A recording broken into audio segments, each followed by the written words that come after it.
প্রত্যেকটি পরিবারের একজন অবহেলিত মানুষ থাকেন, আর সেই মানুষটি কে জানেন?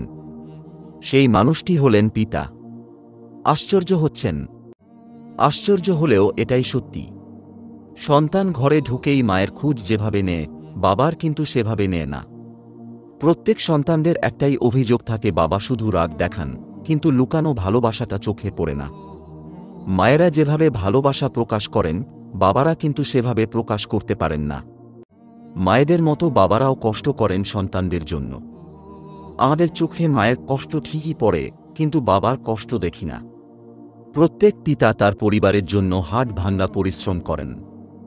রাতে ঘুম নষ্ট করে রাত জেগে কাজ করেন, এক বেলার খাবার অন্য বেলায় খেয়ে থাকেন, নিজের জন্য একটা ভালো জামা কিনেন না। দেখবেন সন্তানদের ঠিকই নতুন জামা কিনে দেন। সন্তানদের লেখাপড়া করার সমস্ত খরচ জোগাড় করেন, নিজে যতই কম পড়াশোনা করেন না কেন সন্তানকে উচ্চশিক্ষায় শিক্ষিত করেন। দেশের বাইরে গিয়ে পড়াশোনা, চাকরি করতে চাইলে সেই সুযোগও করে দেন।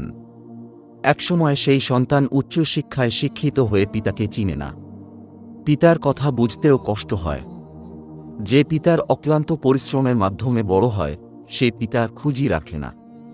অকৃতজ্ঞ মানুষের মতো সন্তান বলে তার জন্য কিবা করেছেন, শুধু শাসন ছাড়া। পিতার শাসন আর অক্লান্ত পরিশ্রম আপনার জন্য আশীর্বাদ। যার মাথার উপর বাবার ছায়া থাকে না, একমাত্র সেই বুঝে বাবা কি জিনিস। আমাদের বাবারা হলেন এক একটা বৃক্ষের মতো, যার ছায়ায় যতক্ষণ আছেন অনেক শান্তিতে আছেন। যতই ঝড় বৃষ্টি আসুক না কেন, সব ওই বৃক্ষের উপর দিয়ে যায়। বৃক্ষ ডালপালা ছড়িয়ে পড়ে বলে আপনি নিচে অনেক ছায়া পান। বৃক্ষটি কেটে ফেলেও যেতে যেতে আপনাকে কাঠ দিয়ে যায়। একটু মিলিয়ে দেখুন তো আমাদের বাবাদের সাথে, তারা দুনিয়াতে অনেক কিছু করে যান আমাদের জন্য, যেতে যেতেও কিছু রেখে যান। আমরা কি আমাদের সময় থেকে একটু সময় বের করতে পারি না তাদের জন্য? তাদের এত কষ্টের বিনিময়ে একটু সম্মান, একটু খুশি ফিরিয়ে দিতে পারি না? আপনারাই বলুন, পারব কি একটু সম্মান তাদের ফিরিয়ে দিতে, তাদের ছায়া হতে?